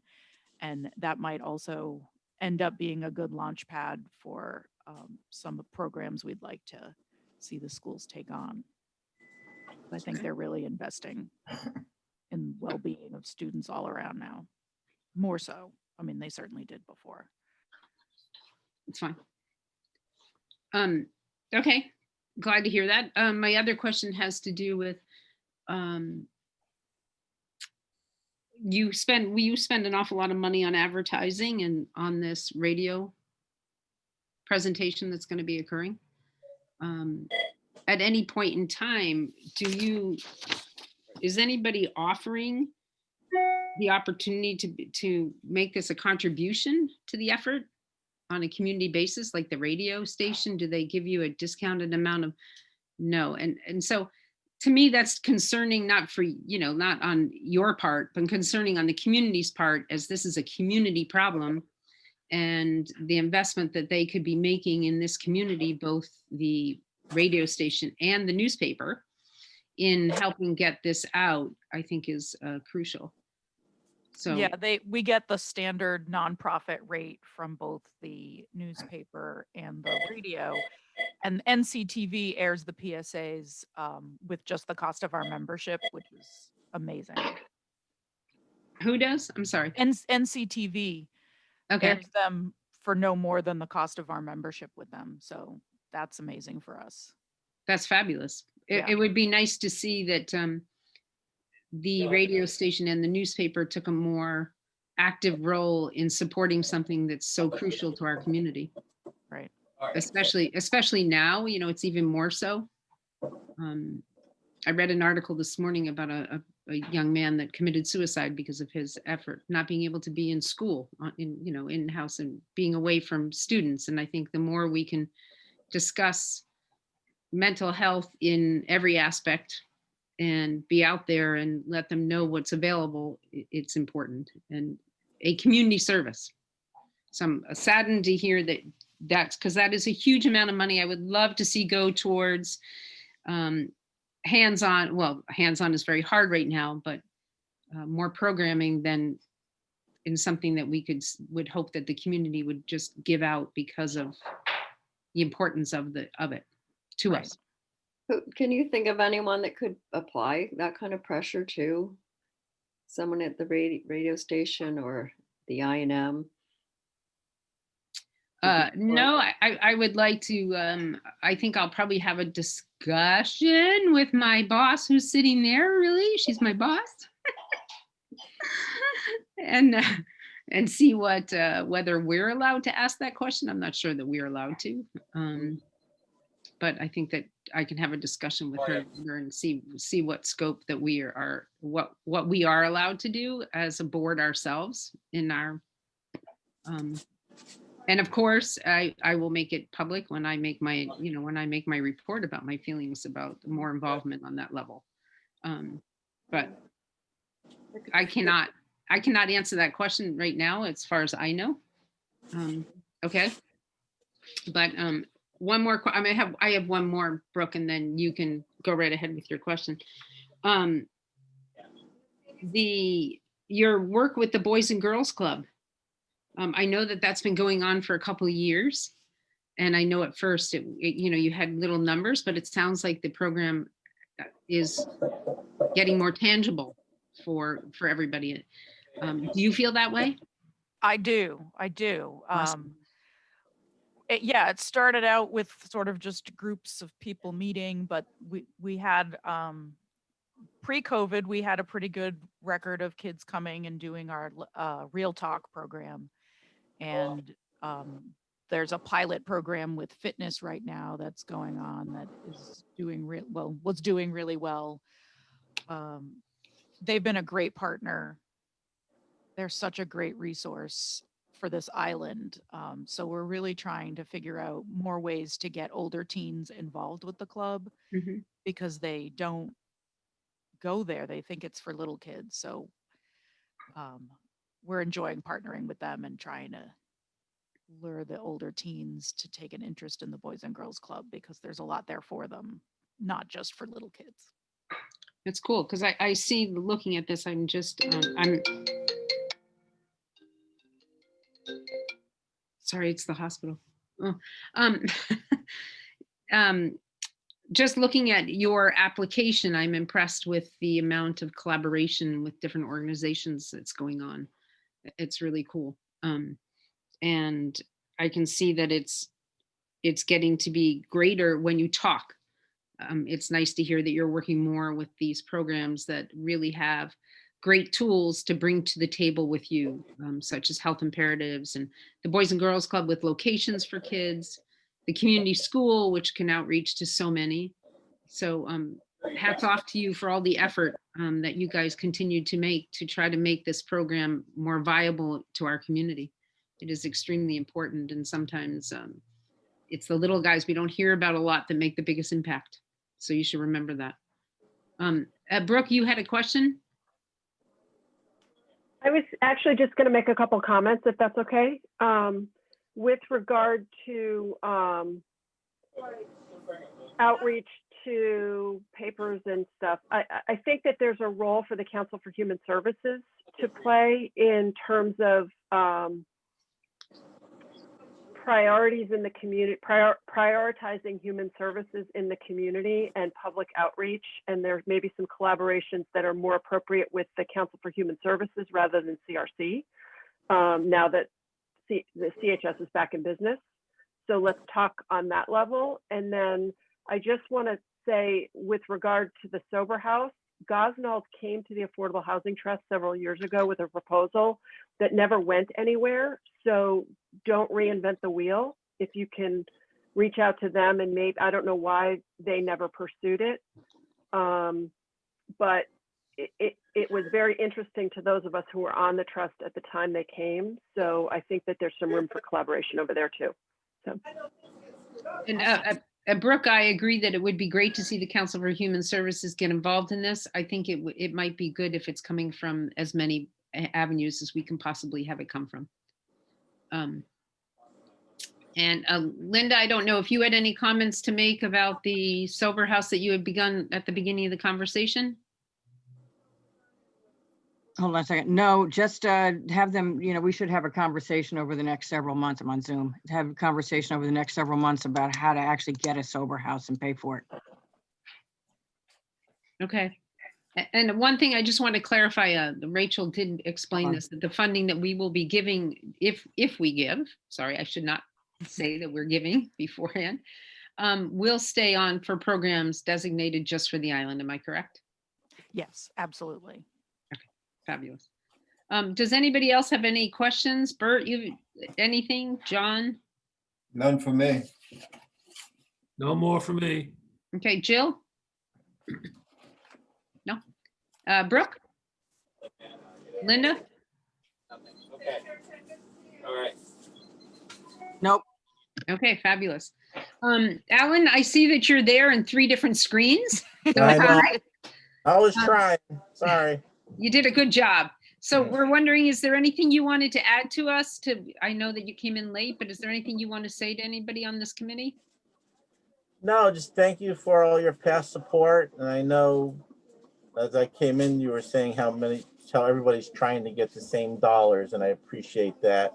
The fact that we were able to get the sandbar money last year has actually been our savior, and I appreciate that. So that actually been really good.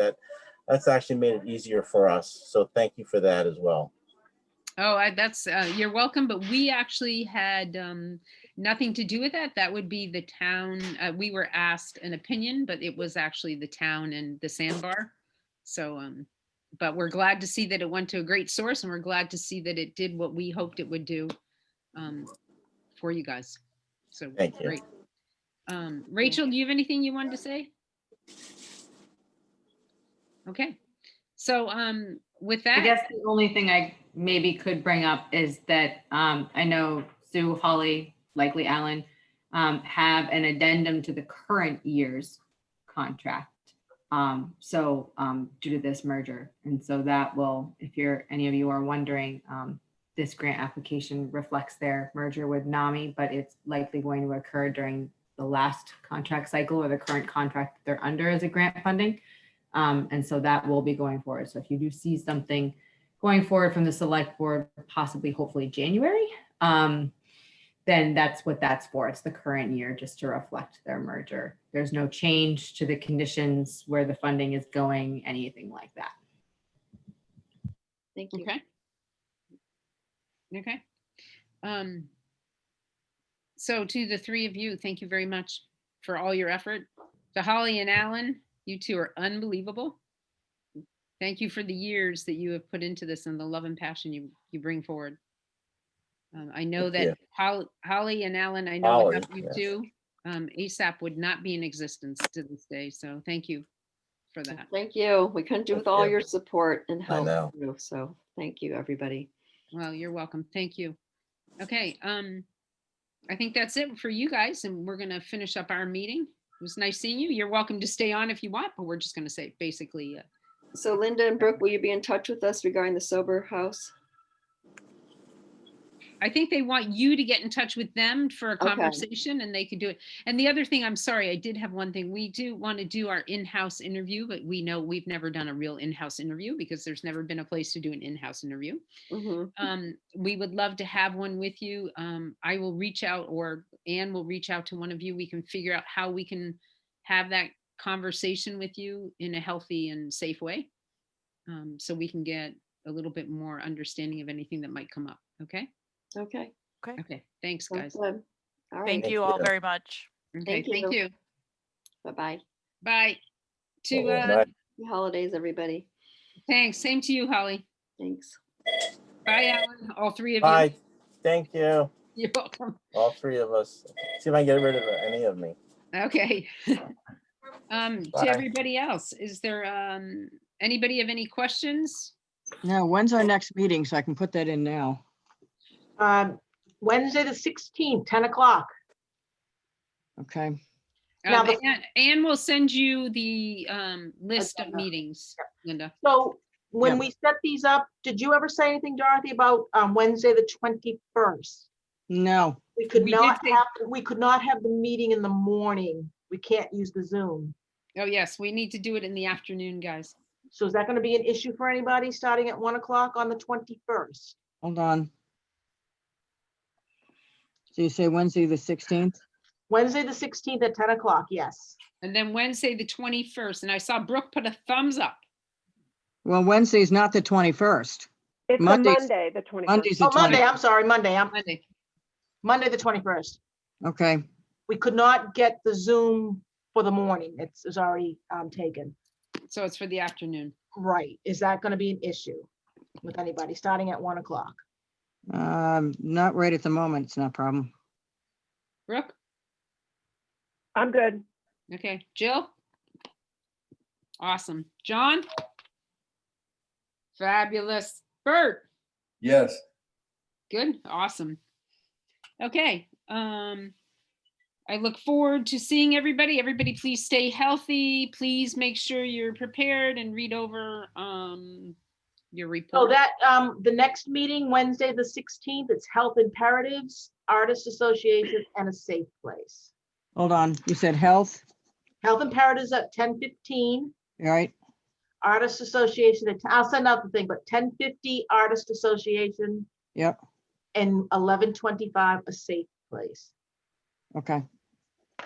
Okay, fabulous. Would you like a motion to adjourn? I would love a motion to adjourn. So moved. Second, Did